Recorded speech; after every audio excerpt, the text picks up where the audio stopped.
Coaches Weekly. I'm CJ Sellner here with head volleyball coach Troy Campbell. Coach, as far as the weekend goes, it can't get much better. 4-0. You get 4 girls on the all-tournament team. Just express kind of your thoughts here, because from what I saw, it's about as dominant of a performance as it gets.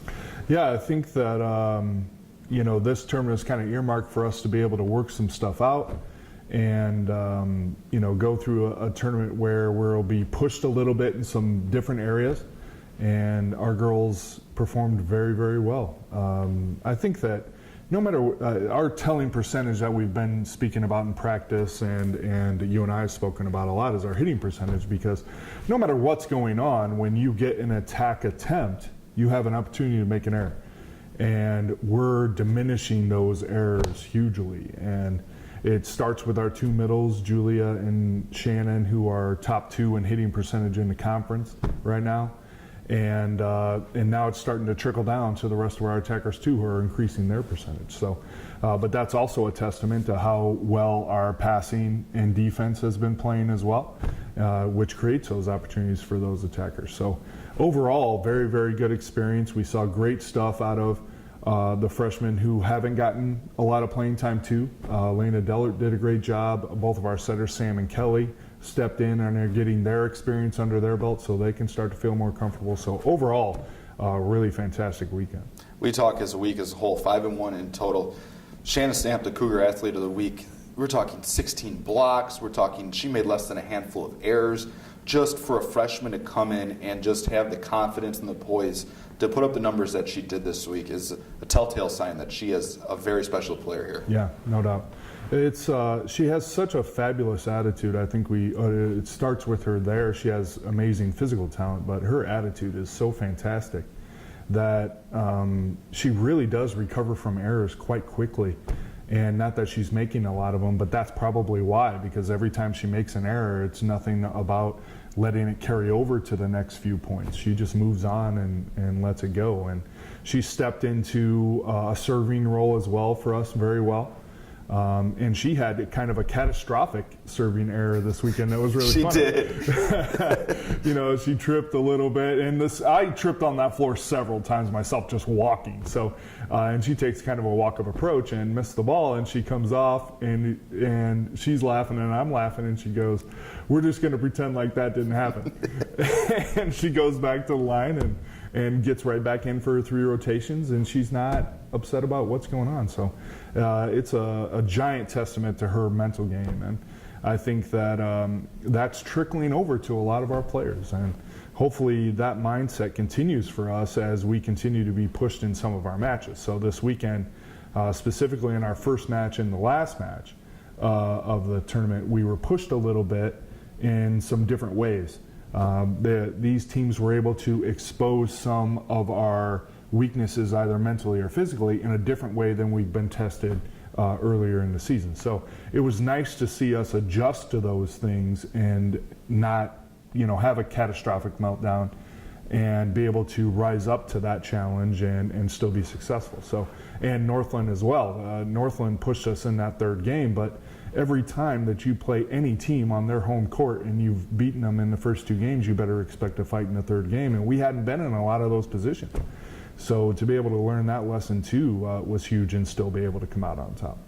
And 2 other players I think we really need to commend for their play. Elise Samke, on the just all around, her defensive play has been fantastic, and something that's kind of gone unnoticed is her serving. If people aren't looking directly into the stat lines, her serving along with Nikki, who's been around for a while now, her assist numbers are fantastic. She got hit a little bit this weekend, along with her behind the service line was just, those were some of the difference makers that kind of all of a sudden, a close match going into 10, 11 points, all of a sudden you guys open up a 6-7 point lead and it's over from that. Yeah.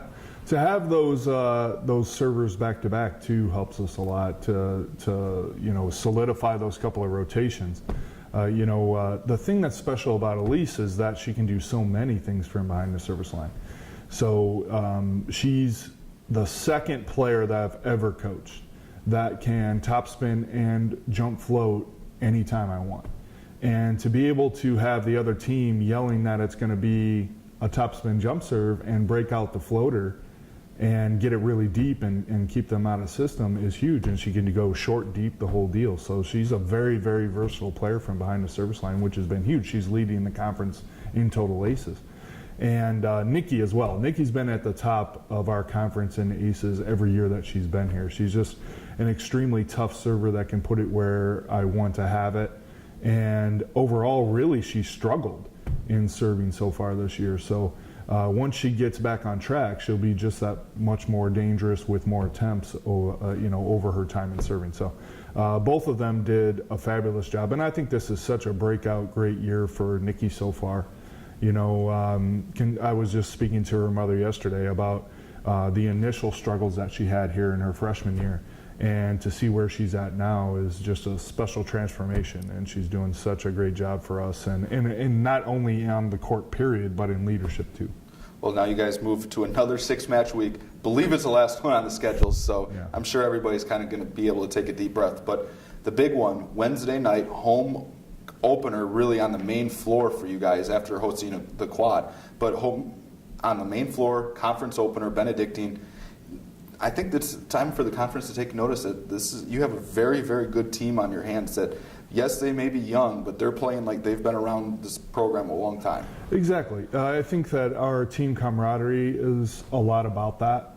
The level of comfort that we have playing next to each other and all of that. But it's time for us to, regardless of our 7-2 record, I think it's time for us to remain humble and working hard and making sure that we're focusing on the only thing that our 7-2 record ensures us is a chance to go 8-2. And as long as we keep that focus and take it match by match, I think we're going to be just fine.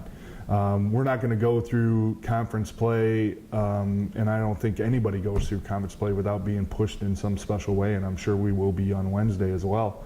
And it'll probably be different than what we've experienced before, but we've had such a great response to new challenges throughout the season so far. So I'm expecting us to have that same type of attitude and push forward through those struggles on Wednesday. So we're just excited to play in front of our great home crowd. I think that we'll have, we had a ton of people out for the quad, and to have our first conference match against Benedictine here at home is going to be huge for us too, and our fans are going to be a big part of that. We look forward to seeing you guys back out on the floor. Cougars with a busy week. They head to IIT tomorrow night before returning to play Benedictine at home. Cougar fans, we need you out here at 7 p.m. You can find all the live feeds at cucougars.com.